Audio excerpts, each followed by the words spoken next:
expressement que dans les derniers jours, les gens aimeront le plaisir plus que Dieu. Amen. Amen. Donc ça prouve réellement que l'esprit de la Odyssée est entré dans les croyants du temps de la fin. Alors que même les corps dans lesquels nous sommes en train de respirer aujourd'hui sont passagers. Même si on a amassé toute la richesse du monde, qu'on est compté parmi les colons du monde. Le prophète dit un des jours on va dresser une tombe. On va dresser une pierre tombale. Et là on écrira ici Sigit un tel. Alors ça sera pour toi terminé.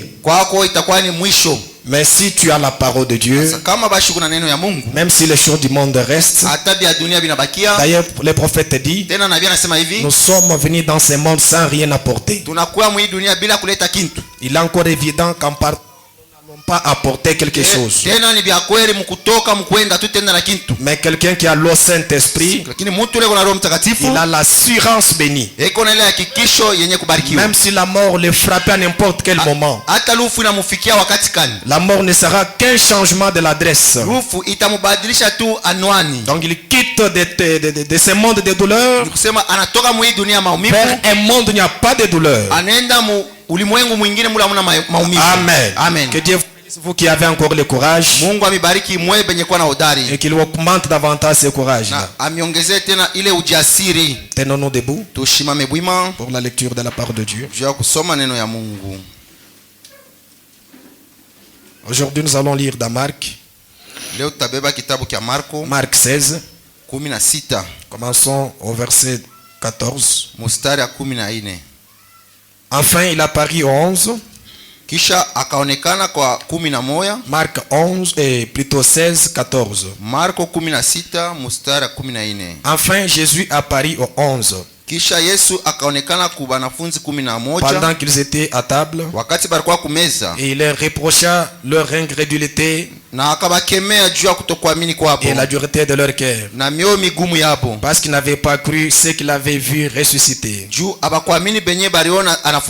Puis il leur dit, allez par tout le monde et prêchez la bonne nouvelle à toute la création.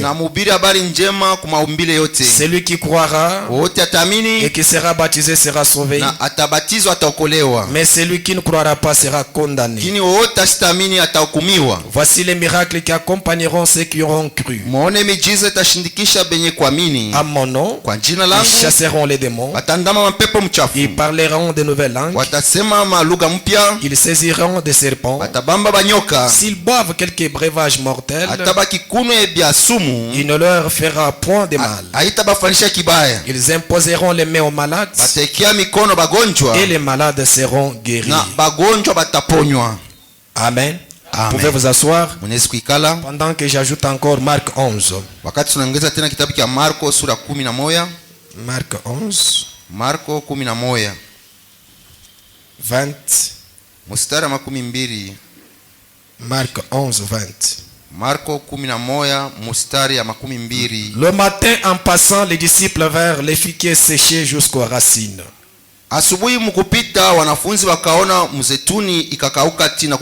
Pierre se rappelant de ce que Jésus, de ce qui s'était passé. Pierre, se rappelant ce qui s'était passé, dit à Jésus, Rabbi, regarde les figuiers que tu as maudits à sécher. Jésus prit la parole et leur dit, ayez foi en Dieu. Je vous le dis en vérité, si quelqu'un dit à cette montagne, ôte-toi de là et jette-toi dans la mer, et s'il ne doute point à son cœur, mais croit que ce qu'il dit arrive, il le verra s'accomplir. C'est pourquoi je vous dis, tout ce que vous demanderez en priant, croyez que vous l'avez reçu et vous le verrez s'accomplir. Dernier épître, épître Chapitre 5. Barua ya Yakobo sura ya 5. Jacques 5. Yakobo sura ya 5.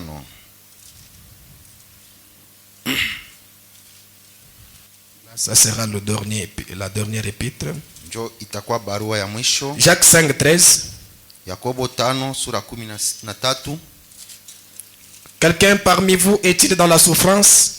Mutu kati yenu eko mumagumu, Qu'il prie. aombe bashi. Quelqu'un est-il dans la joie? Kuko ule kwa mufuraha, Qu'il chante des cantiques. aimbe mimbo. Quelqu'un parmi vous est-il malade? Eti kuko mutu kati yenu mgonjwa, Qu'il appelle les anciens de l'église aite baze bakanisa et que les anciens prient pour lui na baze bamombe en loignant d'huile au nom du kwa Seigneur. kumpakala mafuta mujina la Yesu. La prière de la foi sauvera le malade Maombi ya imani itaokoa mgonjwa et le Seigneur le relèvera. na Bwana atamuponya, Et s'il a commis des péchés, na kama bashi alitenda zambi il lui sera pardonné. itamusamelewa. Confessez donc vos péchés les uns aux autres Mukiri mazambi yenu bamoja na bengine, et priez les uns pour les na autres mombe bamoja na bengine, afin que vous soyez guéris. hivi mupate kuponywa. La prière fervente du juste Maombi ya nguvu ya mwenye haki a une grande efficace. inakalaka na bei kabisa. Prions le Seigneur. Tuombe bashi Bwana. Dieu notre et notre roi, nous te sommes infiniment reconnaissants Jésus ce soir pour ce grand privilège Seigneur que tu nous as encore accordé d'être dans la maison du Père.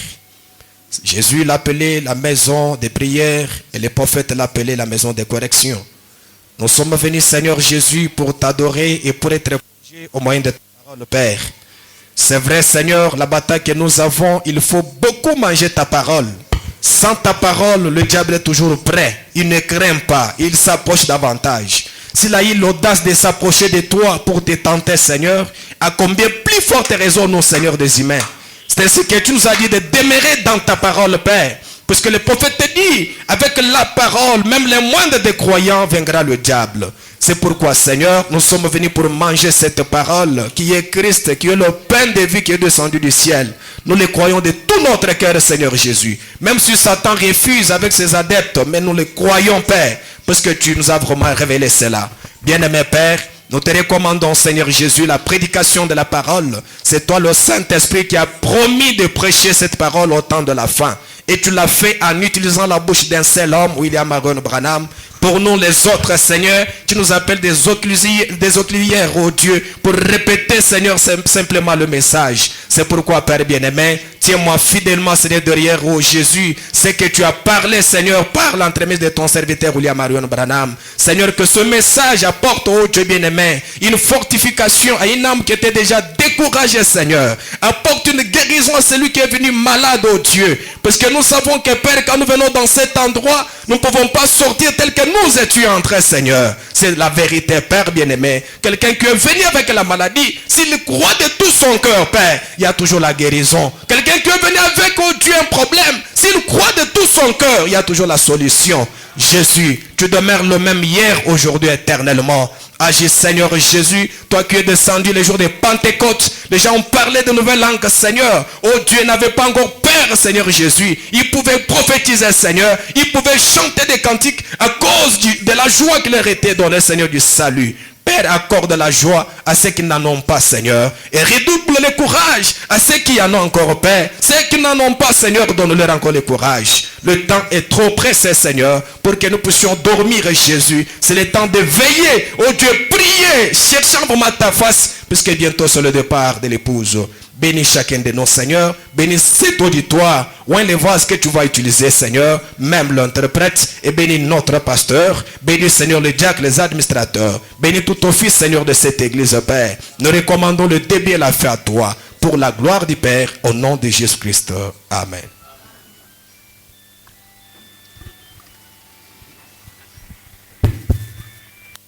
Dieu vous bénisse. Bwana Mungu amibariki. Nous allons continuer avec notre sermon sur les procès. Tunaendelesha na mahubiri yetu mkusamba. Aujourd'hui, nous voulons produire même la partie du procès d'aujourd'hui. Leo tunapenda kwanza kipande ya kusamba kwa leo yetu hii. Nous voulions seulement voir comment Jésus avait passé un procès qui n'était pas équitable dans le temps de Pilate. Tulipenda kumionesha vile namna Yesu ashikusambe mzuri mu wakati ya Pilato. Parce que le prophète dit Jésus n'avait pas eu un procès équitable. juu nabii anasema Yesu abakumsambishe mnamna inastahili. Donc il était condamné à tort. Maana yake bari mhukumu pasipo mambo. Alors frère Branham voulait voir Jésus aujourd'hui passer un procès équitable. Nabii alipenda kuona tena Yesu leo anashimama anaanza kusamba kwa vya kweli. Et quand nous sommes retournés avec le temps de Pilate, Wakati turudia na mwemu wakati ya Pilato, vous avez vu que les juges même naturels de Jésus, mliona kusema mwamuzi mwenyewe wa Yesu, qui était en soi Pilate, ule alikuwa ni Pilato, n'avait pas trouvé de crime en Jésus-Christ. ashikupate bubaya hata bumoya ndani ya Yesu. Et frère Branham dit, Jésus demeure le même hier, aujourd'hui, éternellement. Nabii anasema Yesu anabakia mmoja jana leo hata milele. Le prophète dit, dans cette parole, il n'y aura jamais de défaut. Nabii anasema muine na mutakuwa makosa hata kidogo. Il n'y aura jamais d'erreur. Amen. Il n'y aura pas d'erreur dans cette parole. Hamutakuwa makosa. Alors, comme le monde acquise la parole, Sasa vile neno inashtaki neno ya Mungu hii dunia, vous allez entendre les motifs de l'accusation. mutashikia sababu wenyewe bali mshtaki nayo. Aujourd'hui, Leo la parole est accusée. neno banaishtaki. Dieu est accusé. Mungu banamshtaki. Et le motif d'accusation, Na lengo yenyewe ya kumastaki hapo, c'est le respect de la parole. asema ni kukosa heshima kuneno ya Mungu. Le non-respect. Ukukosefu ya heshima kuneno ya Mungu. Dieu lui-même. Neno ya Mungu yeye mwenyewe. C'est-à-dire Dieu n'accomplit pas ses promesses. Ni kusema Mungu ashitimize maadi yake. C'est le monde qui accuse Dieu. Ni dunia inashtaki Mungu mwile namna. Alors frère Branham dit, Na bien nasema si nous pouvons déjà aborder cela, kama tunaweza kuisoma mara moja dans le sermon intitulé Un procès, mu mahubiri yenyewe banaita kusamba. il y en a plusieurs. Iko ya mingi. Un procès, celui-ci est prêché le 27-64. Hii kusamba banahubiri mu hii tarehe banataye 27-4-64. 27:4-64. Je suis au point 48. Kifungu yake 48. Le prophète dit ceci. Nabii anasema hivi, Jésus n'a pas eu un procès équitable Yesu abakumsambishe munamna inavyostahili. au jour d'Hérode, Mu wakati ya Herodi, au jour de Pilate. mu wakati ya Pilato. Mais aujourd'hui, Sasa leo je désire m'assurer ce soir, napenda kuwa na hakikisho magharibi ya leo, dans ce petit groupe de gens, kuhii kunji kidogo ya bantu hii, si vous voulez bien siéger avec moi, kama munapenda kuikala pamoja na mimi, je désire m'assurer qu'il y aura un procès équitable. na mimi napenda kuwa na hakikisho kusema kutakuwa kusamba kwa kunyoroka, Car il est toujours la parole. juu yeye ni paka neno, Il est toujours la parole. yeko paka neno. Combien sont d'accord là-dessus? Bangapi banaichikia? Au commencement était la parole. Umwanzo kulikuya neno, Et la parole était avec Dieu. na neno ilikuya na Mungu, Et la parole était Dieu. na neno ilikuya Mungu, Et la parole est toujours Dieu. na neno nakalaka paka Mungu, Et il est le même hier, na eko mmoja ule jana, aujourd'hui leo et pour toujours. hata milele. Ainsi assurons-nous Asa tujihakikisheni qu'il passe par un procès ya équitable. kusema atapita mkusamba ya kustahili. Autrefois, il a été accusé Jésus dans sa chair humaine. Zamani balimshtaki Yesu mwili yake ya bumuntu, Il y avait beaucoup de crimes, mais qui étaient de fausseté. kulikuya mashtaki ya mingi, ilikuwa ya vya bongo. Que je prenne ça.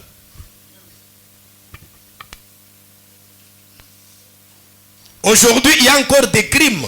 Leo kunakuwa tena mabubaya, Il y a encore des choses huko mabubaya moya hivi qui sont attribuées à la parole de Dieu. yenye banaitwika kuneno ya Mungu. Le monde l'accuse. Dunia inashtaki neno, Frère Branham dit, na affichez des bonnes attitudes, c'est alors que vous comprendrez bien la chose. naambia kusema mkwe na hali ya mzuri ndio mtaelewa mambo vile isi. Sinon, ça va passer par-dessus. Kwa bure itamipitia yulu ya bichu. Maintenant, je vais faire de ceci une salle d'audience. Hapa mimi nafia kufanya hii makutano ikuwe saa fashi La salle telle que vous êtes assis là. mpaka vile munaikala hapa. Donc, on vous considère que vous êtes une salle d'audience. Munakuya saa vile ni nkunja bantu banakuwa kwa masambu. Je sais qu'ici, il y a des gens qui ont été déjà là, donc au parquet. Najua kusema kuko bantu hapa baisha kwenda kubikorti. Quand on parle d'audience, on voit les gens qui sont venus assister au procès. Tukiseme mambo ya kusamba tunaona bantu bale banakuya kuona makusamba vile unafanyika. Comment on va juger quelqu'un qui est accusé? Namna gani batasambisha ule banashtaki. Quand on parle de l'audience, on voit les gens qui sont assis comme vous. Tukiseme mambo ya kusamba ni bantu vile banakuya hapa vile muko. Je vais faire de ceci une salle d'audience Hii fashi taifanya saa vile fashi ya kusamba. du tribunal. Inakuwa sasa kuvikorti. Si vous voulez bien me supporter, Kama mnapenda basi mnivumilie. je sais que cela paraît plutôt inhabituel. Najua kusema hii inakuwa ya kigeni.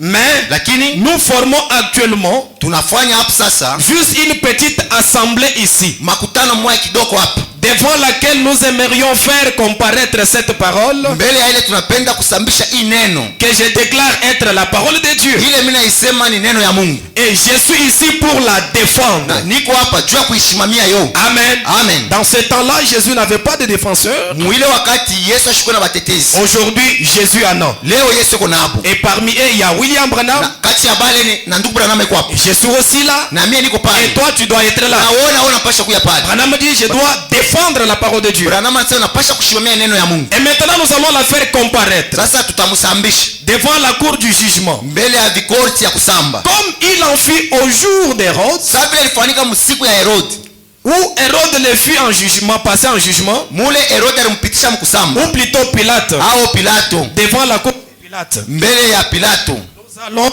la faire comparaître tutamupitisha basha sambe devant la cour dans cette salle. mbele ya vikorti ya ifash tuko ya mulwilwi. Et Branham donne la date. Branham analeta tarehe, Comme aujourd'hui c'est le 19, sasa vile leo ni tarehe ya 19 le 19-10-2022. mwezi ya 10 mwaka 2022. Nous allons passer la parole de Dieu au procès. Tutapeleka neno ya Mungu mkusamba. Alors je vais prendre encore un procès pour d'abord prendre bien un élan. Tabeba tena mahubiri kusamba juu tupate kuluka mzuri. Ok, celui-ci est prêché le 21-6-64. Hii bayubiri mutarehe 21 mwezi ya 6 mwaka 64. Ok, 21-6. Tarehe 21 mwezi ya 6 64. mwaka 64. Là nous prenons point 50. Tubebe pale kifungu 50 pour voir d'abord celui qui accuse la parole, c'est qui. jo tuone mwenye anashitaki neno ni nani. Composer d'abord toute la cour. Tupange mbele bantu bote vile banakalaka kule mumba Et vikosi. maintenant nous pouvons ouvrir l'audience. Jo tuanze sasa mambo ya kusamba. Ok. Ndio. Point 50 il dit. Kifungu 50 anasema. Maintenant cette affaire ici. Sasa hapa hii mambo. Il y a en cause les promesses de la parole de Dieu contre le monde. Kuko banabisha malako ya Mungu mbele ya hii dunia. Maintenant. Sasa. Affichez une bonne attitude. Mweye mkwe na hali moya mzuri. Sinon vous ne saisirez pas cela. Kwa abula mtu abishikia. Le chef de l'accusation, huyo mkubwa wenyewe anakuwa kustaki, c'est le non-respect de la promesse. Anasema ni kukosa kutimiza maadi. Dieu ne tient pas parole. Mungu ashiheshimie neno yake. C'est le non-respect de la promesse. Kukosa kutimiza malako yake. Vous savez ce que c'est? Mnajua inaonesha nini? Eh bien, mzuri. Nous voyons que c'est toujours le ministère public. Tunaona kusema ni paka ministère public qui doit représenter l'État. Bonjo banaoneshaka serikali. Quand nous parlons, il faut prendre l'image du procès de Kamere. Hapa tuko nasema muone mbele mambo ya kusamba ya Kamere vile ilikuwa. Si vous voyez, il y avait les juges ou bien les avocats du ministère public à côté. Kulikuwa baamuzi au batetezi ba ministère public. Il y avait les juges présidents. Kulikuwa mwamuzi mwenyewe wa juu. Il y avait aussi l'audience bien l'assistance. Na kulikuwa nkunji ya bantu wenyewe balikuwa kuona. Et il y avait même celui qui était accusé. Na mwenyewe barishitaki alikuwa pale. Si vous prenez ce procès, vous allez bien suivre ça. Mukibebe ile kusamba ilifanyika kule mutaona mzuri. Je crois que nous étions tous devant l'écran. Na mimi nakusa shebo wote tulikuwa mbele ya écran pour voir ce procès là. Juu ya kuona ile kusamba vile ilifanyika. Eh bien, nous voyons que c'est toujours le ministère public. Mzuri, tunaona kusema ni paka ministère public qui doit représenter l'État. Benye beko naonesha serikali. Je pense que c'est ça. Na mimi nakusa njoo vile biko. Le ministère public. Ministère public. S'il y a un juriste assis ici, kama kuko mtu wa sheria anakala hapa, je sais que je m'y prends bien. Najua kusema niko bya kweli. Le ministère public, mtu wa ministère public doit représenter l'État. Yeye eko naonesha serikali. Alors le ministère public dans cette affaire ici, ministère public mwi mambo, c'est le diable. Ni anakuwa ni shetani. On prend le ministère public, tunabeba ministère public, on lui donne le titre du diable. Tunamupatia cheti ya shetani. C'est lui qui est le diable. Yeye ndio shetani. Il accuse la parole de Dieu. Anashitaki neno ya Mungu. Le défenseur de cette parole, c'est Dieu lui-même. Ni Mungu yeye mwenyewe. Parce qu'il est la parole. Juu yeye ni neno. Le témoin à décharge dans cette affaire, yeye mwenyewe ule mshuhuda mwa mambo. Le témoin à décharge dans cette affaire, mshuhuda wa hii mambo, c'est le Saint-Esprit. Ni Roho Mtakatifu. Amen. Amen. Il faut bien cadrer les choses. Tubipange mnamna ya sawa. Dieu est accusé Mungu banamshtaki pour le non-respect à sa promesse. Ya kukosa kutimiza neno lake. Et vous allez voir, kisha mtaona le ministère public va appeler les témoins qui vont déposer contre la parole de Dieu. Ministère public ataita bashuhuda benye batakuwa kushuhudia juu ya neno ya Mungu. Pour prouver que Dieu a tort de mettre les promesses dans la Bible. Juu ya kuonesha wazi kusema Mungu ako na makosa mu malako yake mbiblia. Dieu ne respecte pas ses promesses. Asema Mungu asheshimie maadi yake. Le ministère public a quelques témoins ici. Ministère public eko na bashuda baki hapa. Et cet après-midi, Na imangaribi, et ces témoins, l'un d'eux, c'est Monsieur l'incroyant. na mmoja ni wa kutokuamini. Est-ce que vous êtes ensemble avec moi? Tuko naenda pamoja na shehe. L'un des témoins Mmoja bale bashuda du ministère public, ya ministère public c'est Monsieur l'incroyant. ni bwana huyu wa kutokuamini. Les suivants, Wa kumfuatia c'est Monsieur le sceptique. ni huyu sceptique. C'est lui qui doute toujours. Ah, Le ule douteur. eko na shakia. Deuxième témoin Anakuwa mshuda wa que pili. le ministère public présente. Ministère public ndio anaonesha bale bashuda baki. Et les suivants, Wa kufuatia tena c'est Monsieur l'impatient. ni ule ana na tumaini. Ana na uvumilivu. Voilà. L'impatient, troisième témoin. Anakuwa mshuda wa tatu. Le ministère public, Ministère public il a trois témoins. eko na bashuda watatu. Il veut passer à la barre Anapenda bapitishe mkusamo. pour témoigner que l'accusation est fondée. Juu bashuhudia kusema hii mambo banastaki ni ya vya kweli. Et il dit, on va les faire venir à la barre. Asema tutabaleta huku kumbele. Ils ont prêté serment. Bo balifanya viapo. Vous savez, quand on a appelé les témoins du temps de Caméré, Unajua wakati baliita bashuhuda ba wakati ya kameri, ils prêtaient serment balianza mbele kufa viapo de dire la vérité, rien que la vérité. ya kusema shetu kunasema mpaka kweli, hakuna kingine. Et en justice, Na mkusamba on peut accorder banaweza kupachia à l'accusé mwenyewe de banashtaki, se détromper pour s'en sortir de la situation. asema ashijilande juu aseme mzuri juu atoke mwile mambo. En justice. En justice. Mujustice C'est lui qui est accusé. ule banashtaki Il peut avoir la chance, on peut lui accorder banaweza banampatia bahati. qu'il peut tromper. Asema unaweza kulanda Pour s'acquitter de la chose. ase juu utoke mwile mambo. Mais pour les témoins, Asa juu ya huyu mshuda lui doit déposer correctement, yeye anapasha kuleta mashuda sans mpaka vile mensonge là-dedans. bila bongo mule ndani. C'est pourquoi ils doivent prêter serment de dire vérité, rien que la vérité. Ndio kwa maana anapasha kulapa kusema mimi nitasema mpaka kweli. Ils ont été examinés, Baripima ils ont prêté serment, bo bari fabi hapo ils ont été encore examinés. kisha bana fabi hapo vile. Maintenant, Frère Banam dit, Na bien anasema vous avez la disposition de la cour. mnakuwa naona ile vikorti vile iko. Dieu est accusé pour le monde, par le monde, Mungu banamshtaki kuiki kidunia. pour non-respect de la parole donnée. Asa juu ashiheshimie neno yake. Et le ministère public représente l'État. Na ministère public anaonesha serikali. Ce qui représente le monde.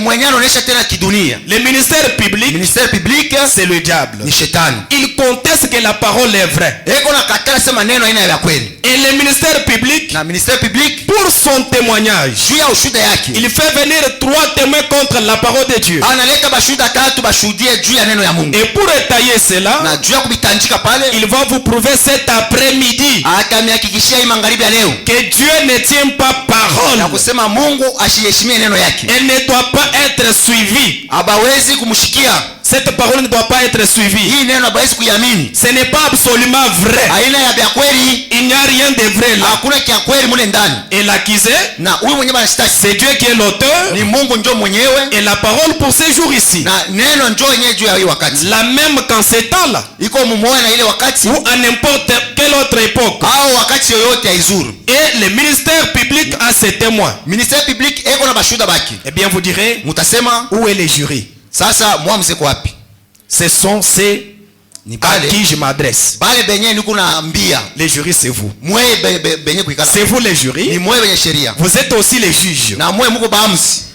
Vous allez être ce soir le juge, le jury. Munapasha kuwa baamuzi benye masheria bya vile. Et il faut prendre X remplacé par sa valeur. Mubebe X muiramplace ku valeur yake. C'est alors que vous allez bien comprendre ce message. Jo pale mutelewa hii mambo vile unafanika. Amen. Amen. Maintenant, gardez cela à l'esprit. Sasa muweke mkichwa yenu. Vous êtes à la fois les jurys et les juges dans cette affaire. Muko mara moya baamuzi kisha tena bato ya masheria. Moi, je ne suis que les porte-parole. Mie niko tu muleta neno. Maintenant, la séance est ouverte. Asa mambo banayanza. Maintenant, le ministère public réclame de l'ordre. Ministère public anaanza kulomba basambi. C'est nous qui avons droit de céder au ministère public. Ni shenjo tuko na mapasho ya kupatia ministère public. C'est nous qui avons la parole puisque nous sommes les juges. Shenjo tuko na neno juu tuko baamuzi. Dans ces temps-là, c'était Pilate. Mwile wakati kwa ni Pilato. Aujourd'hui, les juges, c'est vous et moi. Leo mwamuzi ni wewe na mimi hapa. C'est nous qui devons donner maintenant l'ordre au ministère public. jengo tunapasha kuleta sasa order kwa ministère Aussi à la parole. na kuneno ya Mungu. Nous devons savoir si réellement le ministère public a raison ou pas. Tunapasha kujua kama ni ministère public beko na sheria au hapana. Cette accusation est fondée. Hii mashtaki ni ya kweli? Et à un moment donné, nous pouvons rester neutres là-bas Wakati ingine tutabakia mkatikati. pour voir qui a raison dans cette Juu ya affaire. kuona mwile mambo nani kuna kosa. La science est ouverte. Mambo inaanza. Maintenant, le ministère public réclame de l'ordre. Sasa ministère public analomba. Le ministère public réclame de l'ordre. Ministère public analomba. Cet après-midi dans cette salle d'audience Analomba wakati mambo hii magharibi muifashi. pour instruire cette affaire. Juu ya kumaliza hii mambo. Eh bien, Mzuri. beaucoup de gens vous ont dit Ba mingi bali miaoneshi. la parole de Dieu n'est pas digne de confiance. Neno ya Mungu haistahili kuitumainia. Vous ne pouvez pas compter sur elle. Hamuwezi kutegemea kuneno ya Mungu. Et tout. Na bigini. Vous avez entendu tout cela. Mulisikia vile vile mambo yote. Maintenant, Sasa hapa faisons-la passer par un procès équitable. tuipitishe mkusamba mnamna ya sawa. Combien veulent lever la main Bangapi wanapenda kunyanyua mikono et dire na kusema j'aimerais voir Jésus-Christ napenda tena kuona Yesu qui est la parole, mwenye kuwa neno connaître un procès équitable. asambe mnamna inavyostahili. Moi aussi, Na mie j'aimerais voir la parole connaître un procès équitable. napenda kuona neno baisambishe mnamna inastahili. Vous allez comprendre que Mutelewa kusema quand on parle des 3 témoins du ministère public, wakati wanasema juu hapa bashuda batatu ba Frère ministère Branham dit public ce sont les attitudes surnaturelles qui demeurent dans des gens. na bia nasema ni mahali moya ya juu iko naishi ndani ya bantu. Vous allez bien comprendre cela. Mutelewa ile mambo. Avançons seulement avec l'idée du prophète. Tusonge mbele na mawazo ya nabii. J'aimerais voir Jésus-Christ Napenda kuona Yesu Kristo qui est la parole connaître un procès équitable. mwenye kuya neno anaanza kusamba mnamna ya mzuri. Et dans notre prétoire cet après-midi, Muifashi yetu magharibi nous allons le faire passer par un procès équitable. tutamsambisha mnamna inavyostahili. Laissez simplement l'ennemi tenir des propos d'ennemi. Mwache adui asemakanye bila nawezi kusema. Et tout ce qu'il a à dire. Yote bila nawezi kuonesha. Et qu'on voit si c'est vrai. Na kisha tutaona kama ni vya kweli. Approfondissons cela et faisons passer Jésus-Christ, Tuichimbe ile mambo na tupitishe mbele Yesu. la parole,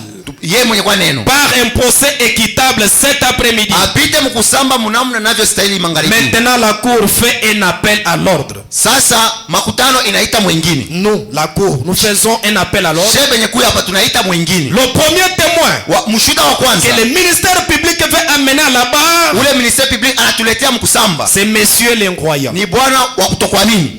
Il dit, Monsieur l'incroyant doit venir témoigner. Anasema huyu wa kutokuamini mbele akuye wa kwanza Et ashuhudie. vous comprendrez qu'il a raison. Jo mtavumbula kusema eko na sheria. Il se tient à la barre pour témoigner. Anashimama kumbele anaanza kushuhudia. Maintenant, rappelez-vous, Sasa mkumbukeni. Monsieur l'incroyant, Bwana wa kutokuamini. ne ratez donc pas ces personnages. Ushipuse huyu mtu huyu. Sinon, Wabule vous raterez quelque chose. utapusa kintu moya. Vous pouvez rater votre guérison. Unaweza kupusa matunzo yako. Est-ce que vous comprenez bien le prophète? Unashikia nabii. Monsieur l'impatient, Wewe wa kukosa kuvumilia. Monsieur l'incroyant, Wewe wa kutokuamini. il faut bien retenir ces termes-là. Upambe ile misemo mzuri. Monsieur l'incroyant vient à la barre pour témoigner. Wa kutokuamini anashimama kumbele juu aanze kushuhudia. Sa déposition, Anaanza kuonesha mambo vile ilikuwa. c'est que toutes les promesses de la parole de Dieu ne sont pas vraies. Anasema neno yote malako yote ya Mungu aina ya kweli. Elles ne sont pas vraies. Aina ya vya kweli. Il soutient que Anasema tena. Marc 16, Anasema Marko 16. où nous avons lu, Mule tulisoma na mwezi. Jésus dit, Yesu anasema après sa résurrection, kisha ufufuko yake il a rencontré les 11. alipatana na 11. Il leur donne la commission. Anawapatia ile kazi. Allez par tout le monde, Mwendeni ulimwengu yote mshika. prêchez la bonne nouvelle. Kahubiri neno ya Mungu. Celui qui croira, Wote tamini qui sera baptisé, na anabatizwa sera sauvé. yeye ataokolewa. Voici les signes Muone alama qui accompagneront yenye tashindikisha ceux qui auront cru bale bataamini à mon nom. jina langu. Ils chasseront les démons. Batangama mapepo mchafu. Ils imposeront les mains aux malades. Batekea mikono ba Et les malari malades seront na ba guéris. malari bataponywa. Même s'ils prenaient des breuvages mortels, Hata kama kuna bintu vya sumu cela ne leur fera de rien. haitabafanisha kibaya. Et maintenant, monsieur l'incroyant, Sasa huyu wa kutokuamini il va tenir en échec cette promesse. anapenda aoneshe bongo ya ima lako. Il dit que Marc 16 Anasema Marko 16 n'est pas fondé. aina ya vya kweli. Nous pouvons d'abord l'entendre. Mushikie mbele. On ne peut pas juger quelqu'un sans l'entendre. Hawezi kuhukumu mtu bila kumshikia. N'est-ce pas? Aina vile. Nous pouvons d'abord l'entendre comment il évolue. Tumushikie mbele vile kunaendelea. Il dit, Anasema il a été appliqué dans une. bari tumikisha kwa moja. Je relis. Nasema tena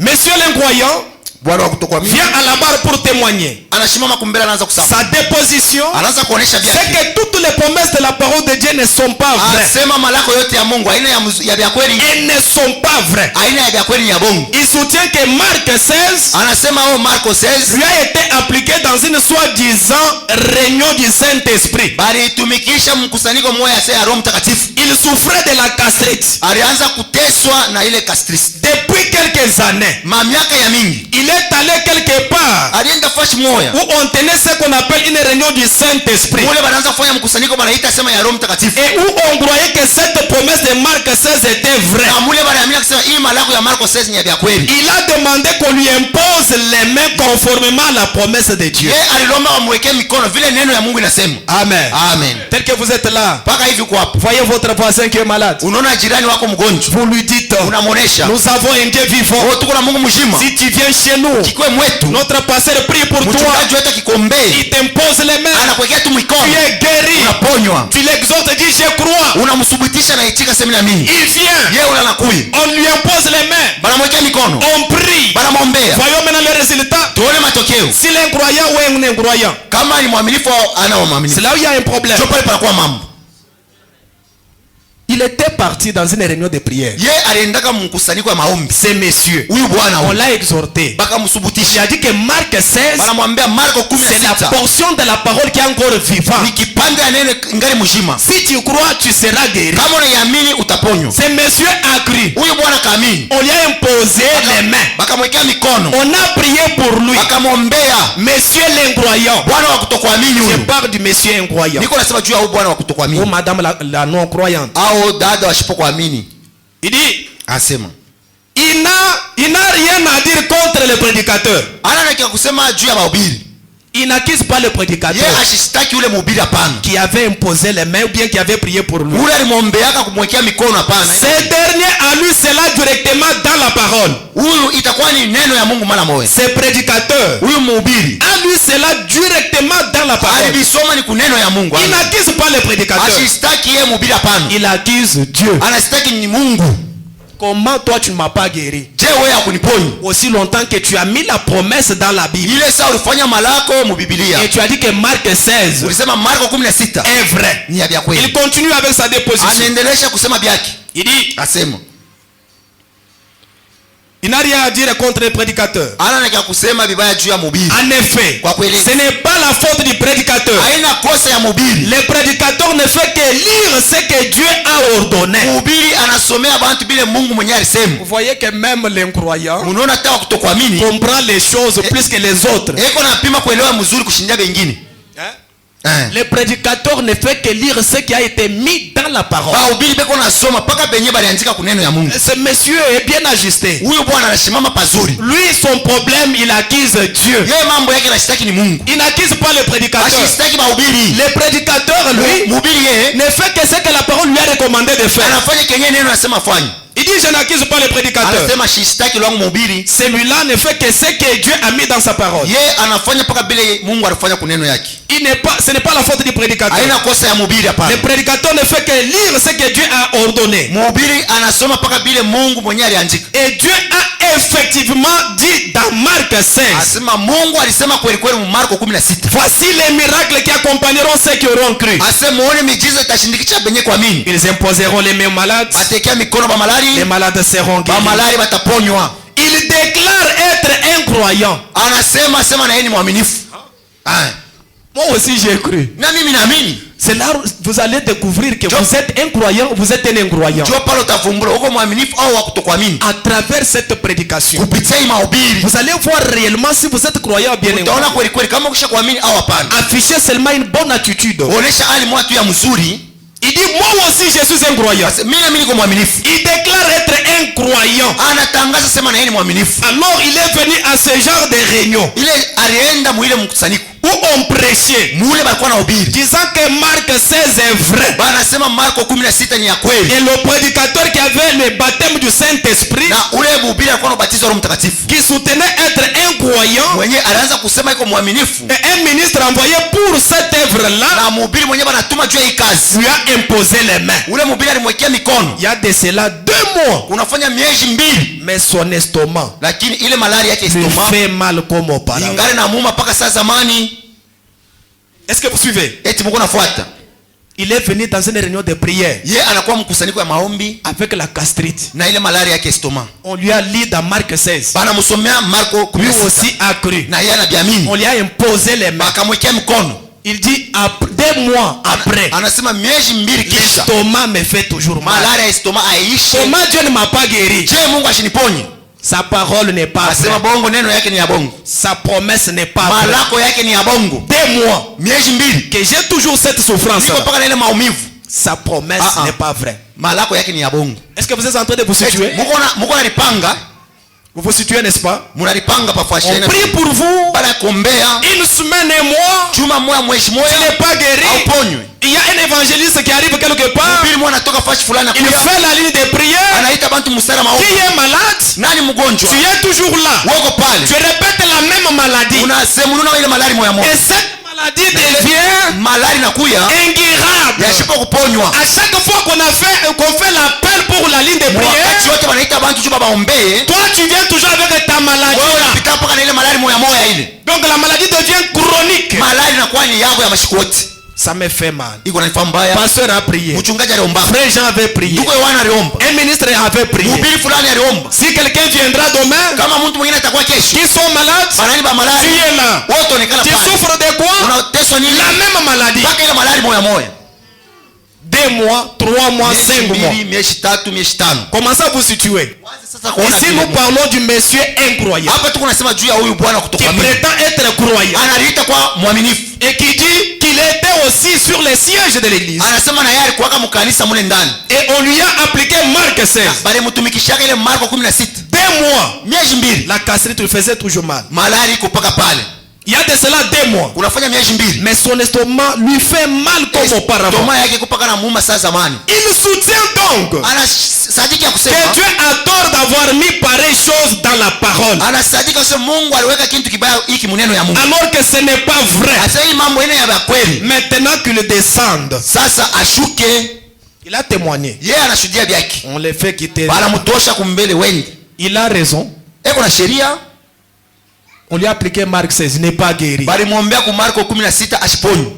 On peut lui attribuer d'abord raison avant que nous puissions appeler les témoins des charges. Tumupatie mbele sheria mbele kuita huu mshuhuda mwingine. Branham dit il a témoigné. Branham sasa yeye wa kutokuamini Suivez anashuhudia. seulement le déroulement, Mufuate mambo vile kunafanyika. vous allez comprendre. Mutaelewa.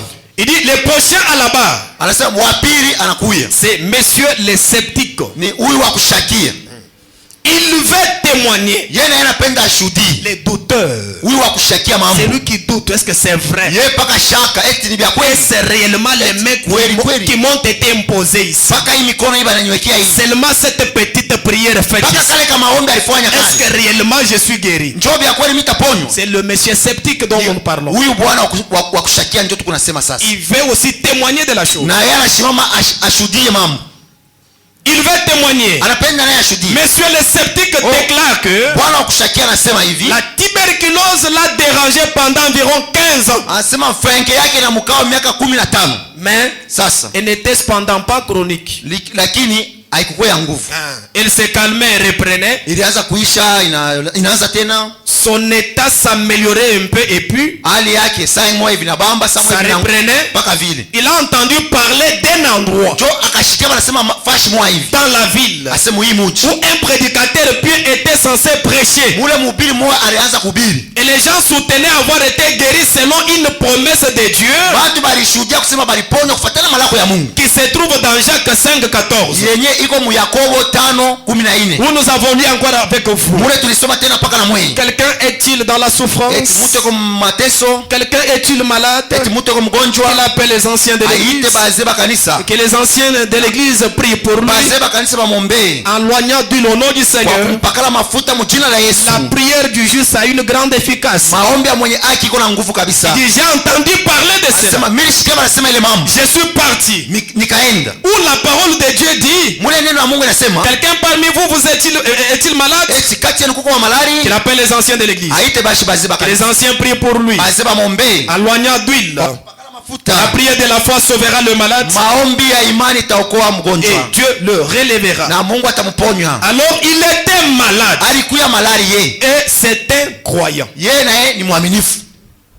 Lui aussi c'est un croyant. na ye ni mwaminifu, Il s'est dit croyant. anajiita kuwa mwaminifu. Il était assis comme vous et moi dans les bancs. Alikala na ye paka vile munaikala mbibasi, Peut-être que ce soir il est assis là. au saa zingine magharibi na yeko ashikala hapo, Il est là, eko pale assis, il écoute la prédication. mwenye kuikala kunafuata neno ya Mungu. Il était malade, il s'appelle croyant. Alikuwa malari, anajiita mwaminifu, Il a assisté à cette réunion na yeye alikuwa muhimu kusanyika où tous ces gens soutenaient avoir été guéris par ces prédicateurs pieux. mule. Bantu bote balishuhudia kusema balipona na huyu mhubiri mtawi, Et on s'est occupé de lui conformément à Jacques 5:14. na yeye bakatumikisha maandiko vile nasema Yakobo 5:14. Et le pasteur avait procédé conformément à la parole. Mchungaji alipita paka vile neno nasema, Il a oint d'huile. akampakala mafuta, Il a offert pour lui une prière que le pasteur a qualité de prière de la prière de la foi. akamwombea maombi yenyewe mchungaji anaombaka juu ya mambo ya imani, Et lui avait cru. na ye aliamini. Ça fait pratiquement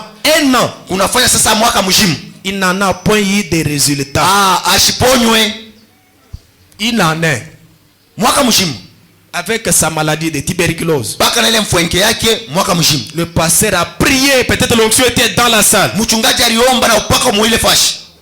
Il m'avait même exhorté, dès que tu sens que ça commence à faire mal, Akamsubutisha, ukiona vinaanza kukazia, frère, crois, c'est ça la guérison. pale amini sasa ndio matunzo. Moi quand ça faisait mal, je croyais Ni toujours. wakati vinaanza kunyuma ndio mimi amini kupita. Frère, 6 mois, 7 mois. Ndugu, miezi 6 hii Une 7, année, je me suis découragé. J'ai dit, on m'a trompé. mwaka mmoja mimi nasema hapana bana, nilanda.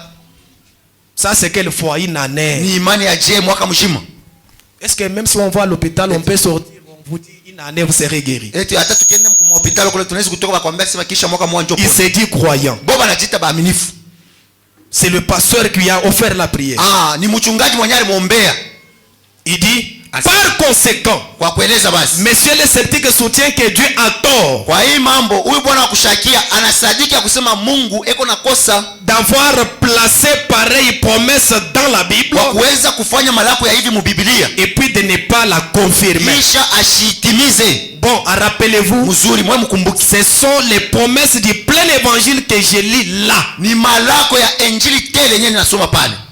Il y a beaucoup qui se sont déjà découragés. Kuko ba mingi banaisha kufezeleka. On a prié pour eux. Balimwombea, Chemin faisant, anafanya njia mzuri, les jours qui sont en train de s'allonger, mashiku inalefuka, la maladie est toujours là. malari iko paka. Et à un moment donné, commence à perdre le courage. Wakati mwana nguvu ama odari naishi. J'ai pris ce petit sujet pour vous exhorter. Na beba hii kishina kiloko nimisubutishe. Il y a d'autres qui peuvent céder à la bonne direction, Kuko bengine beko naachilia njia mzuri. puisqu'ils n'ont pas bien compris le sens du message. Tu abaya elewa nia yenyewe au maana ya Il ujumbe. faut comprendre d'abord le sens du message Inafai kuelewa mbele ujumbe yenyewe. avant de prendre la décision de croire en cela. Mbele ya kubeba mipango ya kuiamini. Amen. Amen. Beaucoup vont abandonner la bonne direction Ba mingi beko naacha njia ya kunyoloka. pour suivre d'autres voies. Juu ya kufuata tumanjia twingine. Les voies de prophétie, Anaenda kutumatabiri. les voies de telle et telle Anaenda chose, kumankunji fashi mwa hivi. les voies de Moulombier consort. Anafuata manjia ba mulombi na bengine. Mais il est en train de laisser la bonne direction. Anaacha yenyewe njia yenyewe ya sawa ya kunyoloka. Frère, le chemin de Dieu est très long. Nduku, njia ya Mungu ni ya mrefu. Les raccourcis, c'est pour le monde.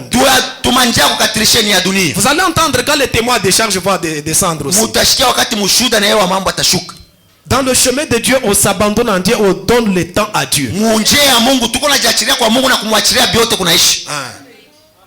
Amen. Et Frère Branham dit, Nabii Branham asema ce sont les promesses du plein évangile que j'ai lu là. ni malako ya injili tele nye mimi nasoma hapa. Les témoins suivants vont maintenant passer. Mshuhuda wa kufuatia na yeye atapita. J'aimerais terminer avec les témoins du ministère public. Nimalize na bashuhuda ba ministère public. Le ministère public qui est Satan. Ministère public mwenye kwa shetani. Avec ses témoins des menteurs. Na bale bashuhuda baki ba bongo. Qui attribuent des erreurs à la parole de Dieu. Yenye beko na tupa makosa kuneno ya Mungu. Branham dit dans cette parole il n'y a plus d'erreur ici. Branham asema muine neno mkalake makosa. Dans ce message il n'y aura plus d'erreur. Ujumbe mtakuya kosa tama oya. Si vous voyez l'erreur là, c'est vous qui avez l'erreur. Ni kusema ukione kosa ni wewe ndio kuna ile kosa. La parole est sainte.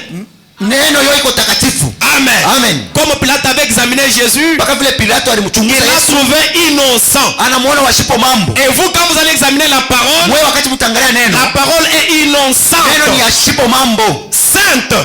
Takatifu. Les témoins suivants vont maintenant passer à la barre. Mshuhuda wa kufuatia na yeye huyu anapita kumbele. Le ministère public appelle son témoin suivant. Ministère public anaita mshuhuda wake wa kufuatia. Avant d'établir cette affaire, Mbele ya kukata ile mambo. son témoin suivant, Ule mshuhuda wake wa kufuatia c'est Monsieur l'impatient. ni bwana wa kutokuvumilia. Impatience. Kutokuvumilia. L'impatience dans la vie, c'est quelque chose de très mauvais. Kukosa kuvumilia ni kitu kibaya maisha. Tu peux ne pas patienter, Dieu te réserve des bonnes choses. Mungu anaweza na kuchungia vizuri mais hauna na uvumilivu. Pour manque de Kwa patience, kukosa uvumilivu yako tu embrasses un très mauvais chemin. unaenda kuingia njia mbaya. Ça abîme toute ta vie sur la terre. Inalabisha mais inachafusha maisha yako yote. Ça change même ta destinée Inabadilisha hata kesho yako. à cause de l'impatience. Sio kukosa uvumilivu. Dans tous les domaines confondus. Mubia mingi vya kuachana. Si vous n'avez pas la patience, Kama una na uvumilivu, vous allez voir que vous serez toujours malheureux, plaintif. utaona kusema utakuwa waole munyonge wa kutombola. Vous serez envié. Utakuwa paka kutamania. Manque de patience. Kosa uvumilivu. Nous parlons du monsieur impatient ici. Kwa unasema juu ya huyu bwana wa uvumilivu. Dieu a parlé, on a prêché. Il faut toujours attendre le temps de Dieu. Mungu alisema banahubiri tuchungeni mpaka wakati ya Mungu. Que ce soit pour la bénédiction spirituelle. Ikuye juu ya mabaraka ya kiroho. Tous nous ne venons pas dans ce monde en un jour. Shebo tatukweke mwa hii dunia mshiku moja hapana. Non. Hapana. Si nous lisons ici, Tukiulize hapa. si nous posons la question, Tukiuliza ulizo. même s'il y a le Hata kuko bantu qui sont nés le même jour, banazali kwa shiku il y moja. aura la différence même des heures. Utakuwa chanisho ya masaa. Il y aura la différence même des minutes. Utakuwa chanisho ya madakika. Même des secondes. Hata masegonde. Et quand Dieu veut commencer à bénir, il ne bénira jamais tout le monde à la fois. Mungu akifia kubariki, asitabariki bote pamoja mara moja hapana. Non. Hapana. Dieu bénit selon son programme. Mungu anabariki kufuatana na mapo yake. Et il vous demande, vous, la patience. Kisha na milomba mkuwe na uvumilivu. Chacun de vous doit attendre le temps de Dieu. Kila mtu achunge wakati ya Mungu. Tant que le temps de Dieu n'est pas encore arrivé, Wakati yote saa ya Mungu haiyafika. ne vous déplacez pas de la place où Dieu vous a mis Usitoke pale fashi Mungu alikupanga. pour suivre les autres. Juu ya kufuata bengine ba inchi. Non, Hapana. restez là, Bakieni pale. attendant la promesse de Dieu. Uchunga malako ya Mungu. Et Dieu qui est fidèle à sa Na parole, Mungu alikuwa mwaminifu kuneno quand yake. le temps viendra, Wakati saa itafika sans dépendre même de ta volonté, bila kuangalia hata mambo ya kutaka kwako. Dieu agira, accomplira sa promesse. Mungu atatenda na kutimiza ahadi yake. Amen. Amen. Nous parlons de monsieur impatient. Tunasema juu ya huyu bwana wa kuto uvumilivu. On l'appelle aussi à la barre Banamuita naye kumbele.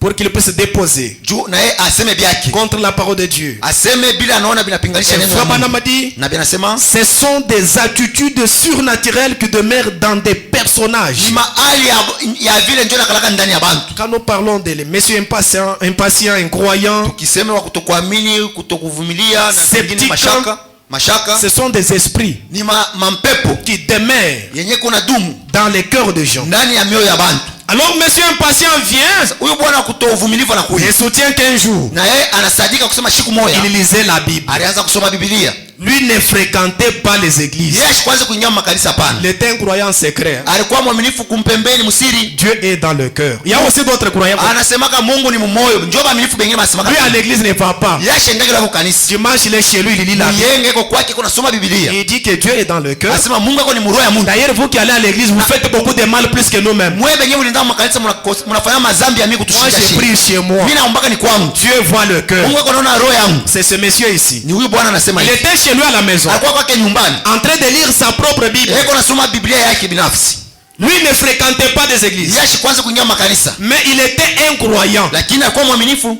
Donc l'un d'eux nikusema mmoja wapo est allé chez un évangéliste, alienda kwa mpasha habari njema, l'autre est allé chez un pasteur, mwingine alienda kwa mchungaji. et cet homme ici était juste un croyant en secret Sasa huyu bwana alikuwa mwaminifu msiri, qui est resté à la maison. alikuwa lake ni kunyumba. Alors il s'est mis à lire dans Marc Anaanza kusoma Marko chapitre 11 où nous avons lu avec sura ya vous. 11 mwenyewe tunasoma na mwewe. Versets 22 à 23. Mstari ya 22 Si vous notez ces passages des Écritures, mkiandike hii maandiko ya Biblia, là où Jésus lui-même qui séduit Dieu, pale Yesu mwenyewe anajiita Mungu, Emmanuel l'a déclaré de ses propres lèvres. alitangaza kwa midomo yake, En vérité, je vous le dis. kweli kweli naniambia, Si quelqu'un dit à cette montagne, kama mtu anaambia hii mlima ôte-toi de là, toka pale, et s'il ne doute pas en son cœur, kama basha shishakie mroho yake, mais croit que ce qu'il dit arrive, anaambia kusema Biblia anasema vitafanyika, il pourra avoir ce qu'il a dit. ataona Biblia alisema. Il a aussi dit, Na yeye alisema quand vous priez, wakati mtaomba croyez que vous recevez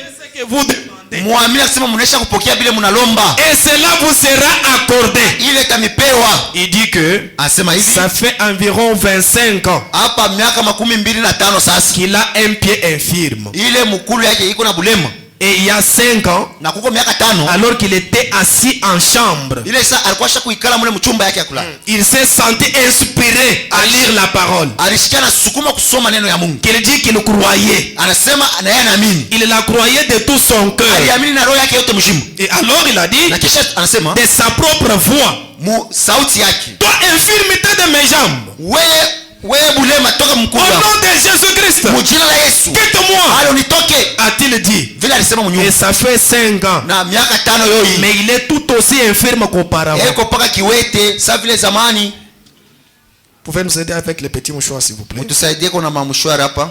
Il est toujours infirme. Eko paka kiwete kilema, Monsieur impatient. huyu wa kutokuvumilia. L'un a accusé la parole de Dieu Mmoja anashtaki neno ya Mungu dans Marc 16. mu Marko 16. Sachez que ces choses se passent dans des gens. Mwenye kujua sasa hivi binti biko nafanyika mbantu. Il y a d'autres qui ne croient pas que la guérison divine existe Kwa sûrement. bengine baamini kusema matunzo ya Mungu Il inafanyika y a kwa d'autres kweli. qui croient en partie avec des doutes. Bengine banaamini mkipanya na mashaka tena. Mais Frère Branham dit, Sasa ndugu Branham anasema Dieu tient toujours sa parole. Mungu anashika paka neno yake. Dieu ne change Mungu pas. asibadilike. Si vous êtes croyant, Kama uko mwaminifu, Dieu accomplira sa promesse vis-à-vis de vous les croyants. Mungu atatimiza maadi yake mbele yako wewe Dieu mwaminifu. n'a pas fait ses promesses pour les incroyants. Mungu asikufanye malako jua ba kutokuamini hapana. Dieu a fait la promesse pour ses propres enfants. Mungu alifanya maadi juu ya batoto yake yeye mwenyewe.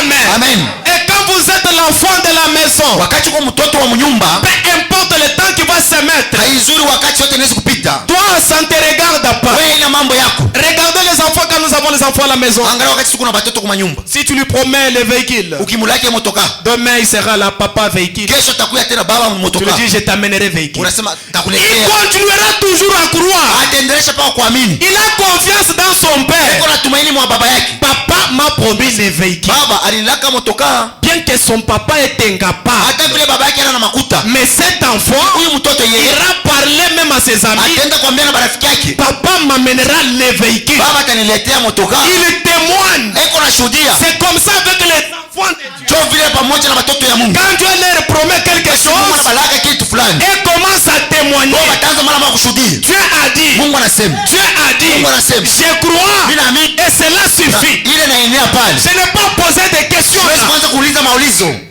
Même la guérison divine, Hata matunzo ya Mungu. il n'y a pas un prédicateur Hakuna mhubiri qui a la guérison divine. ule kuna matunzo ya Mungu. Frère Branham dit, Na Biblia inasema la guérison divine, matunzo ya Mungu c'est l'œuvre de la croix. ni kazi ya msalaba. C'est Jésus Ni seul Yesu peke yake qui a accordé la guérison divine. ndiye alileta matunzo ya Mungu. Quand il traitait du péché, Wakati anaanza kuisha mambo ya il dhambi, ne pouvait pas laisser en suspense les maladies asiwezi kuacha malari kumpembenya et les afflictions. na magumu. Puisque les maladies en Juu soi, malari yenyewe ce sont les attributs du péché. ni makazi ya mazambi. Alors que personne ne vous trompe, venez, moi je vais vous guérir. C'est un menteur. Disons que c'est un moufoum. Ashikwe kukuita asema kuya mita kuponywa. Ni mfumu. Amen. Il y a beaucoup qui se laissent tromper comme cela. Ba mingi banabalandaka muinamu. Ou vous croyez, vous ne croyez pas. Au unaamini au hauamini lwako. Quand vous croyez ce message, restez dans le message. Ukiamini ujumbe bakia mikulu mbili ku ujumbe.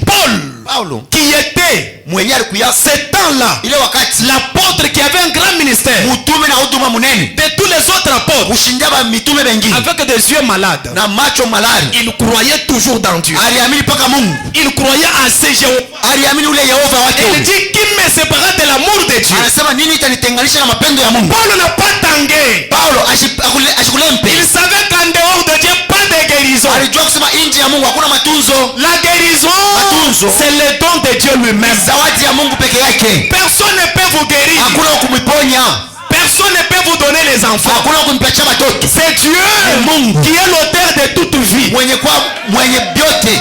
Oh sœur, tu as fait beaucoup de temps. Oh dada, unakawa sana Venez chez nous. kuyaka mbele kwetu, Simplement seulement tu as des enfants. mkono tu ya bure unazala. Le pasteur a aussi des enfants Mchungaji sheko na watoto qu'il donne, qu'il attribue aux croyants. na yeye apatie watoto Le serviteur humble dira, huyu mtumishi mnyenyekevu atasema, venez ma sœur, kuya tu dada, nous allons prier pour vous. tutakuombea. Dieu, Mungu par sa grâce, kwa neema yake accordera les enfants. atapatia watoto. Amen. Non plus, venez. Hapana wao kuya. Frère, moi j'ai déjà imposé la main à une soeur là qui n'était pas, qui était stérile. Ndukumisha kuwekeaka mikono dada mwari kwa tasa. Première grossesse 3 enfants.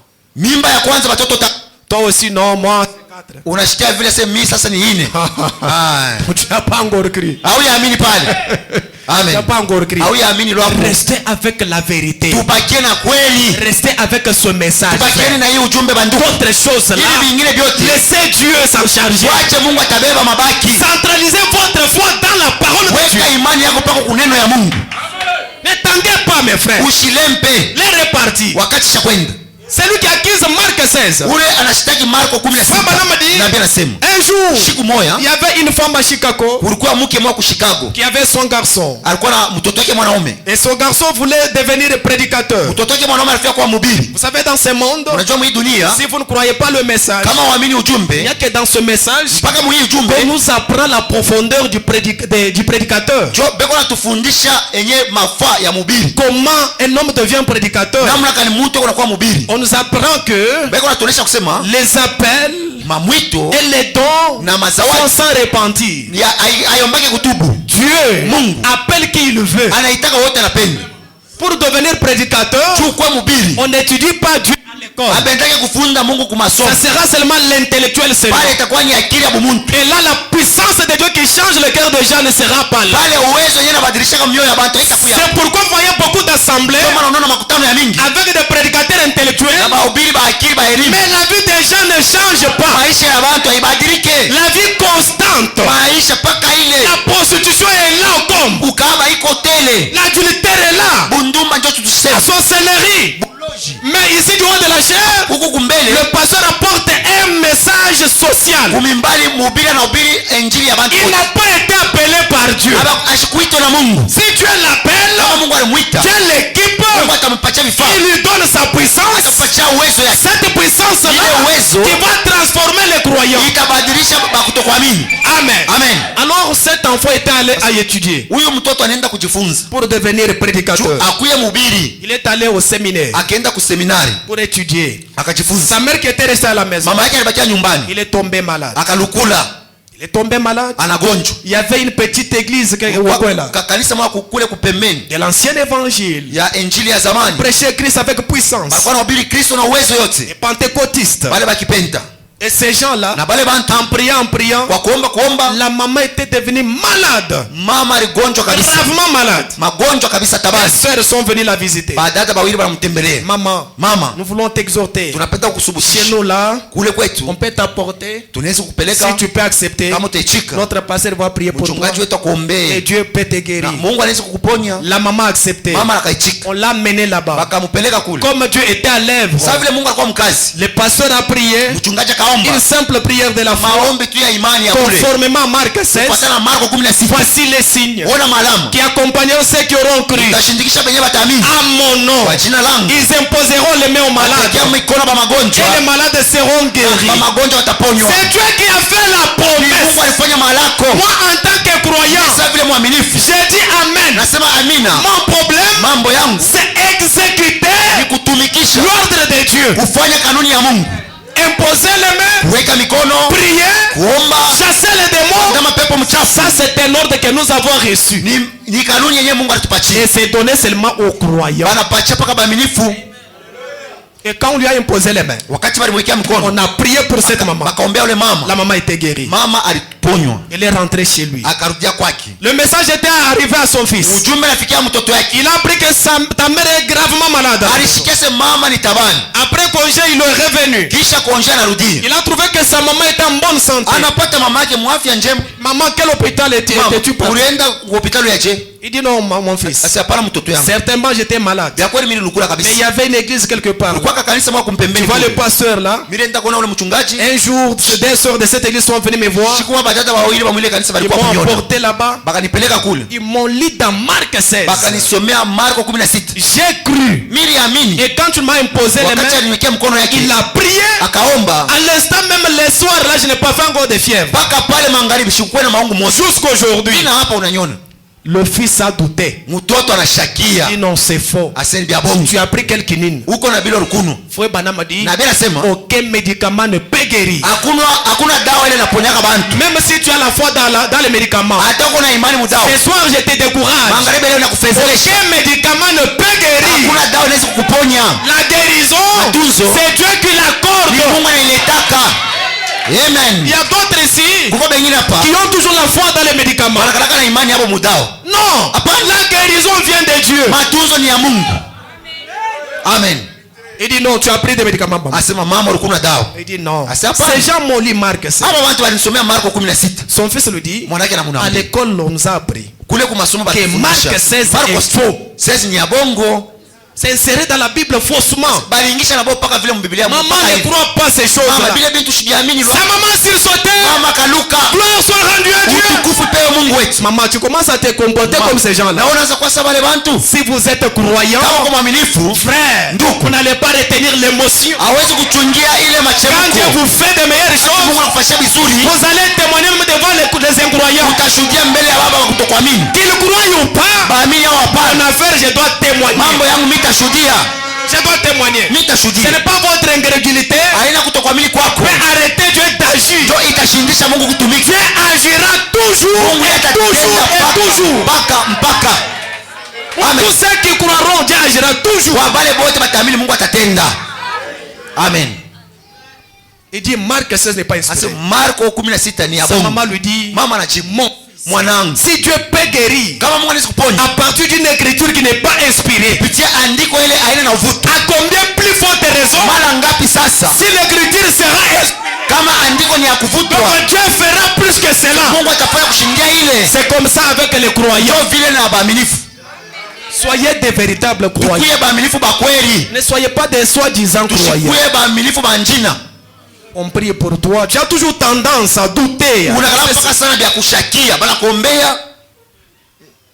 Tendance toujours à douter. Sasa kuna bishakia lwako. Non, notre pasteur, c'est comme s'il n'a pas la puissance. Mchungaji wetu mimi naona sasa. Aucun pasteur n'a la puissance. Hakuna mchungaji anakalala na moto hapana. Il n'y a pas un pasteur qui a la puissance. Hakuna mchungaji wa moto anako. Même Branham n'en avait pas. Hata Abraham ashikwe naye.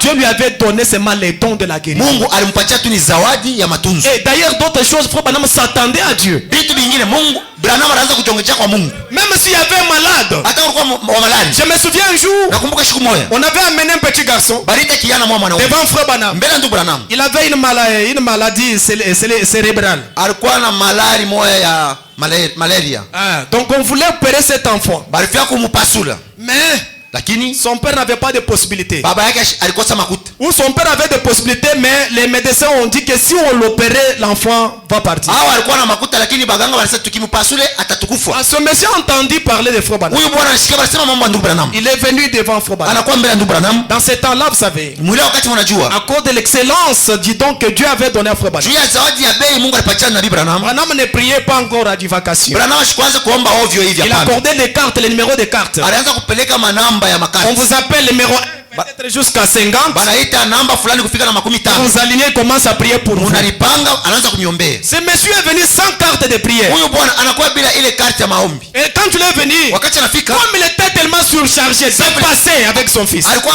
mambo yasha kumpita ya mtoto Il yake. est directement passé devant l'estrade. anapita kumimbari. Alors Billy Paul l'a retenu. Billy Paul anamshimamisha. Monsieur, as-tu la carte de la prière? Uko na carte ya prière? Il dit, je ne sais pas ce que tu appelles carte. Sijue bila unaita carte. J'ai entendu parler d'un homme William Branham. Mimi nishika basema mambo ya ndugu Branham. C'est celui-là? Ni ule. Je vais le voir. Mimi napenda nikumuone. Pendant qu'il voulait le bousculer, Wakati anaanza kumsukuma, Frère Branham dit non, arrête Billy. Hapana Billy. Arrête. Acha.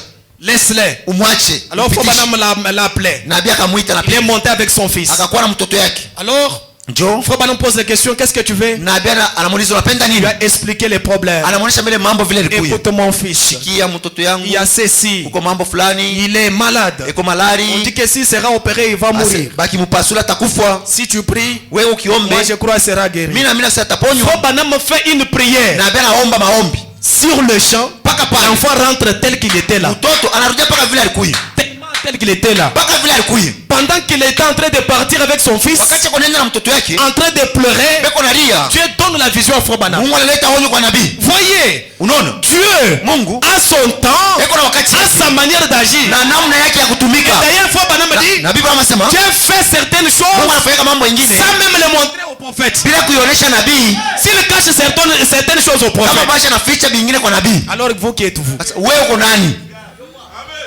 Un prédicateur qui est prêt pour guérir toutes les maladies. Mhubiri mmoja yuko tayari kuponya malaria yote tamkuyi. Même Jésus n'en a pas. Hata Yesu ashikwaje kufanya hivi hapana.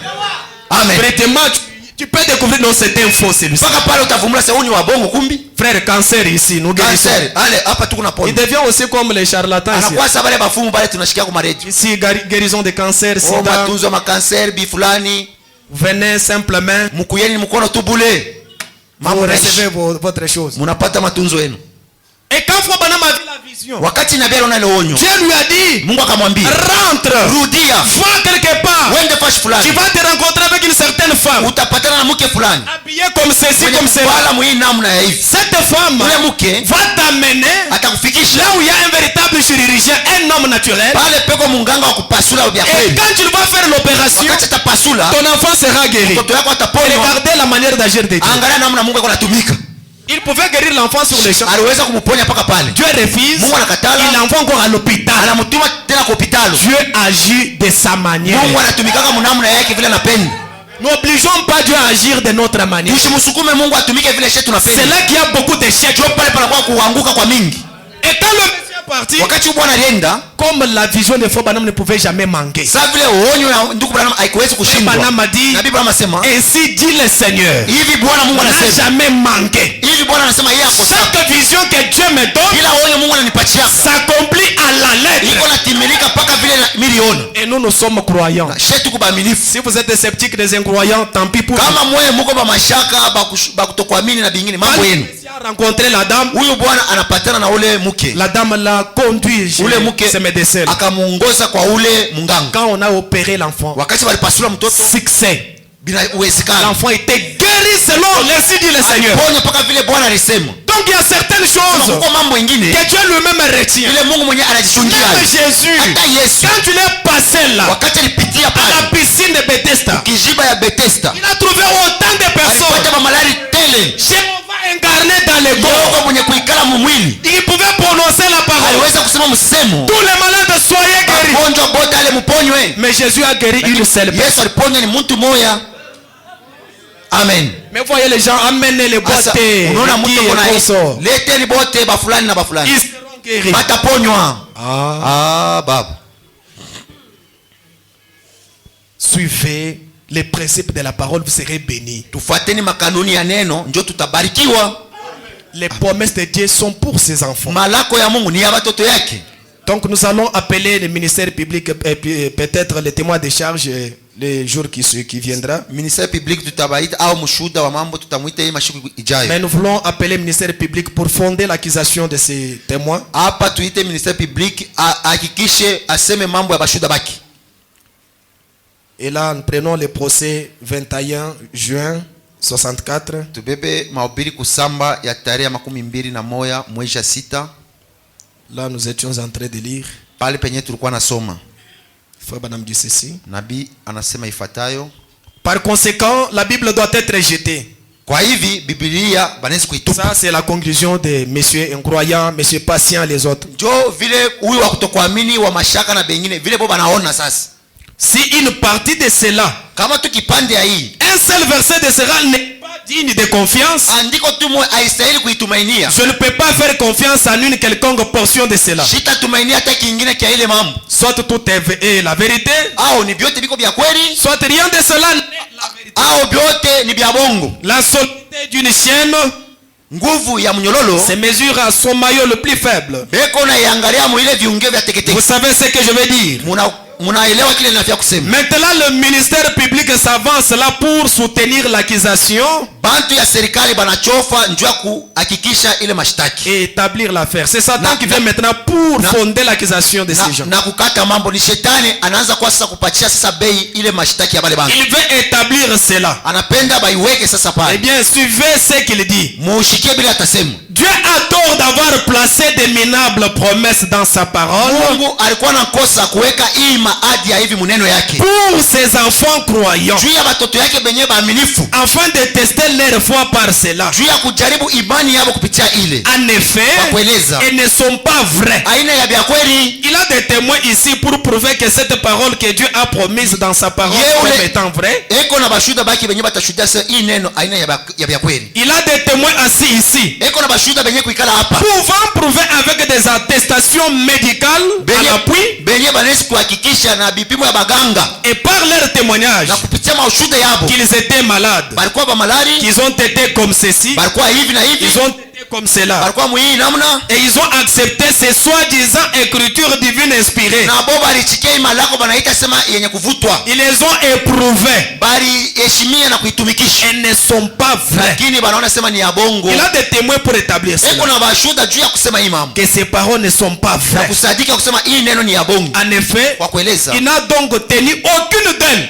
ashikuheshimia tamu moja yayo. Eh bien, remarquez encore, Sasa muone tena, il a failli. alishinda ile mambo. Dieu a failli guérir ses croyants Mungu anashinda kuponya baaminifu bake qui croyaient sa parole, benye baliamini neno yake, qu'il avait reçu telle qu'elle, benye baliopokea paka vile, qui avait suivi les processus tel qu'il avait dit. balifuata mahatua paka vile aliisema. Et alors Dieu n'a point bougé les doigts Mwisho wa mambo Mungu ashikutenke pour faire quelque chose en rapport avec sa promesse. juu ya kufanya kwa mambo kufuatana na maadi yake. Des années et des années s'étaient écoulées. Miaka na miaka ikapita, Alors il a dit, anasema en sasa, est-il alors des autres écritures? sasa juu ya miandiko ingine tutasema je, Par exemple, d'être baptisé. kwa mfano ase kubatizwa. Est-ce que vous comprenez ce que le ministère public? Mbona shikia hii mambo bantu wa serikali beo unasema Écoutez, Marc 16 faux, Marko 16 ya bongo, Jacques 5 faux, Yakobo 5 ya bongo, Marc 11 faux. Marko 11 ya En bongo. est-il des autres écritures? Sasa juu ya hili bingine njoo tutasema je, Oh, si vous croyez, vous êtes baptisé, vous êtes sauvé. asema wao mkiamini bana mibatizwa mnaokolewa. Vous croyez, vous êtes baptisé, vous êtes sauvé. Wao ukiamini bana C'est mbatizwa encore mnaokolewa. faux. Ni bia bongo na yo. Qu'en est-il des autres écritures? Bitakuwa je juu ya hii Celui maandiko qui ingine? croit qu'il sera baptisé sera sauvé. Wao unaamini bana mbatiza ataokolewa. Alors personne n'est sauvé. Ile saa hakuna kuokolewa hata moyo. Donc, ministère public dit, Ministère public anasema tous tels que vous êtes là, vous n'êtes pas sauvés. Dieu vous a menti. mwe paka hivi mshekala hapo. Ni bia bongo hakuna kuokolewa hata moyo. Mungu analanda. Amen. On a prié pour toi. Balikombea. Tu n'es pas guéri. Au ponyo. Et puis tu dis tu es sauvé. Kisha tena sema unaisha kuokolewa. Disons-nous la vérité. Tuambiane mbele kweli. Une simple foi. Imani tu ya teketeke. Une simple foi. Imani ya chini. Pour la guérison des maux de tête. Ya matunzo ya kichwa kumu. Tu n'en as pas. Hauna tu nayo. Est-ce que la foi, Asa imani Saint-Esprit, tu peux la ya voir? Roho Mtakatifu ndio Le utaipata. ministère public a raison ici. Bantu wa serikali banapata sheria hapa. Amen. Foi Bana me dit, Nabii anasema, si vous n'avez pas la foi kama una na imani de la moindre guérison, ya matunzo ya chini, comment vous pouvez recevoir la foi d'aller au ciel? je utapata imani ya kwenda kumbingu? Non, Hapana. c'est impossible. Haiwezekani. Amen. Un croyant, Mwaminifu il est croyant dans toutes choses. eko mwaminifu mubyote. Nous devons expérimenter Dieu dans toutes les promesses. Tunapasha kuonja Mungu malako yote. Si nous sommes des croyants, Kama tuko mwaminifu, toutes les promesses nous appartiennent malako yote ni yetu. et nous devons les expérimenter. Tunapasha kuishi. La guérison divine m'appartient. Matunzo ya Mungu ni Je yangu. dois l'expérimenter. Tunapasha kuishi ile mambo. Le Saint-Esprit est pour Roho moi. Mtakatifu ni Je yangu. dois l'expérimenter. Tunapasha kuishi. Toutes les promesses sont pour moi. Malako yote ni yangu. Mais si tu n'as pas la foi de la guérison, Kama imani ya matunzo hauna nayo, comment tu auras la foi du Saint-Esprit pour aller au ciel? je utapata imani ya Roho Mtakatifu kwenda kumbingu? C'est là où il y a un problème. Jo pale panakuwa mambo sasa. Commencez à vous situer petit à petit. mwanze sasa kulipanga mwe penye Le ministère public est en train aussi d'établir les causes bantu ya serikali banaanza kupanga mambo vile et balishi de fonder aussi les écritures. na bo banaanza kufanya maandiko yapo Il dit kusema sa promesse asema lako yake des années. miaka na miaka ingine Qu'en est-il d'autres des autres écritures? itakuwa je juu ya malako ingine ingine ile inafuata Aucune d'elles n'est vraie. hakuna hata mmoja yao iko ya Comme kweli celle-ci mpaka sasa vile hii ne sont pas vraies. ni ya bongo Alors cela n'est pas vrai. na njoo kusema vyote ni vya bongo Ce n'est qu'un livre de fiction. ni kitabu tu kia bule Et ces hommes sont des croyants. na aba bantu bo ni baaminifu Vous êtes des croyants. shi mwe mko baaminifu Cependant, ile saa lui Dieu promet que tout est possible aux croyants. Mungu anaambia baaminifu sasa vyote vinawezekana Tout est possible. Dieu nous a promis. Tout est possible. vyote inawezekana Mungu alitulaka vyote vinawezekana Une année, des ans. Mwaka, Tout est miaka possible. mbili. Vyote vinawezekana Croyez, mwamini vous aurez, mtapata vous serez, tout est mtakuya, possible. vyote vinastahili Ceux-ci sont des croyants. aba watu ni baaminifu En outre, kusema kwingine il soutient encore être vivant après sa crucifixion. anasema eko mzima kisha kusulubishwa kwake Vous écoutez Satan, le ministère public. unashikia bantu wa serikali shetani vile anasema Le même Jésus là ule Yesu trompe encore ses croyants. analanda tena baaminifu bake Il leur dit, anabaonesha hivi je suis encore vivant. sasa niko mzima Maintenant, depuis que nous avons circulé, sasa toka wakati nous unaanza n'avons kuzunguluka jamais vu un homme en cicatrice. hata yaonaka mtu na ile alama ya bilonda Il leur dit, je serai avec vous. eko nabaambia sasa niko pamoja na mwei Écoutez, voyez comment Dieu trompe ses croyants. mushikieni mnamuone vile Mungu analanda bantu yake Encore un peu de temps, ase wakati tena le kidogo monde ne me verra plus. dunia itanyona Vous, Mweya. vous me verrez. Ase mtanyona Puisque je serai avec vous. juu utakuwa pamoja na Mais mwei moi, Satan, sasa mie shetani moi, le monde, mie le kidunia ministère public, batu wa serikali depuis que je circule dans les routes, toka wakati tunazunguka je n'ai mabarabara jamais vu Jésus en cicatrice. siaona Yesu wa maalama bilonda Voilà encore l'un des mensonges. ona de Dieu. tena bongo ingine yoyo inaliongeza Vous soutenez sa cause? eti mtamfuata Hein? Il dit, on n'a jamais vu. Il a dit qu'il sera vu. Il est vivant. shetani anasema Yesu alisema iko mzima La Bible dit qu'il est ressuscité des morts. Biblia inasema alifufuka toka bafu Et qu'il demeure le même hier, aujourd'hui, éternellement. anabakia mmoja leo jana hata milele Et personne n'a vu cet homme avec des cicatrices, des clous dans ses mains, hakuna ule ashakona ule mtu na maalama bilonda mikono marchant dans l'église et autres. umuone kuna tembea mkanisa yabo hivi Il est avec nous, oui. sheko pamoja na shiani vile Où est-il? eko wapi sasa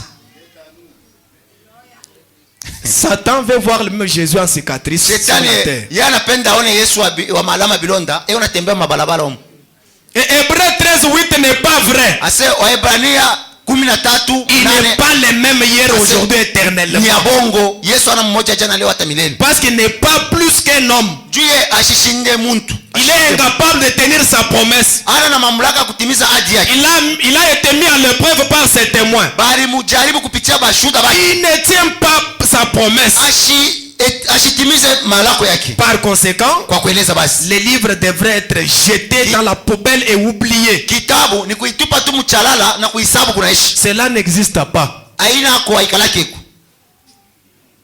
Et Frère Branham dit, rappelez-vous que j'imite la voix du ministère public, na Biblia inasema mkumbuke mie niko nasemununa bile bantu wa serikali beko nasema établissant son affaire. beko napanga yabo mambo vile balitengeneza Très bien. mzuri Il a dit encore, alisema tena Luc 17:30, Luka 17 où il est dit, 3 anasema hivi dans les derniers jours, masiku ya mwisho le Fils de l'homme sera révélé. ase mwana mtu ataonekana Dieu se révélera encore lui-même Mungu atajifunua peke yake tena à la postérité d'Abraham. kwa mbeko ya Ibrahimu Comme il avait entendu un prédicateur fanatique prêcher une fois, mpaka vile alishikiaka mhubiri mwa mpendelevu alianza kuhubiri zamani disant qu'il se révélerait de nouveau dans ces êtres humains, asema ataonekana au kujifunua kwa banadamu sous le nom du Fils de l'homme. muali au mujina ya mwana mtu Apocalypse 10. Ufunuo 10 Il dit qu'il avait dit que le messager, asema alinaka sema leta ujumbe le dernier ange wa malaika wa mwisho de l'âge de l'église de la wa Odyssée, kizazi ya Laodikia lequel devait être tiède,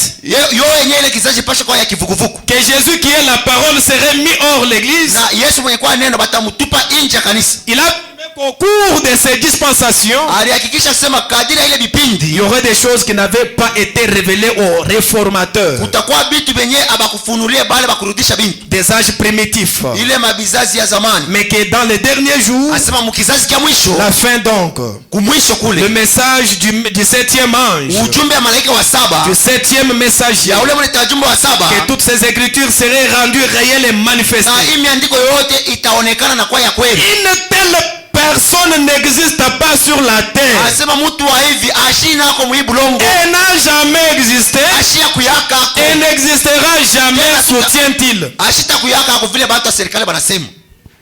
Il ne sera, les derniers, les prophètes, il ne sera pas mis sur la terre. Nabii wa mwisho ashita kuyako.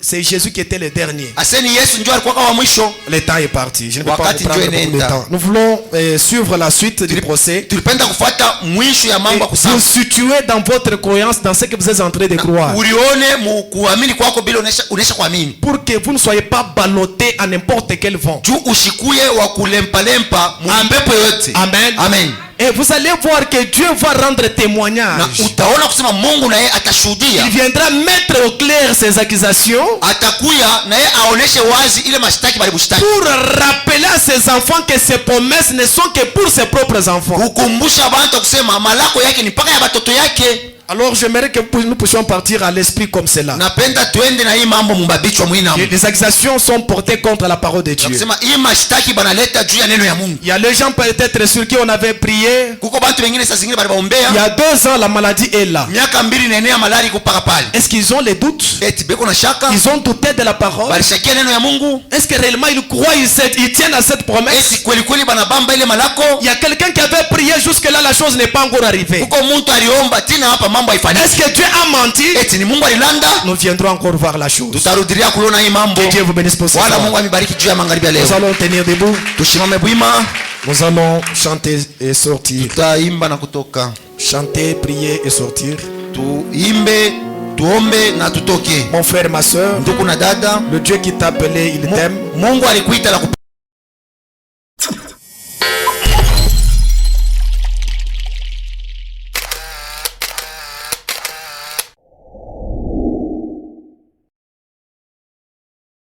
Thank you.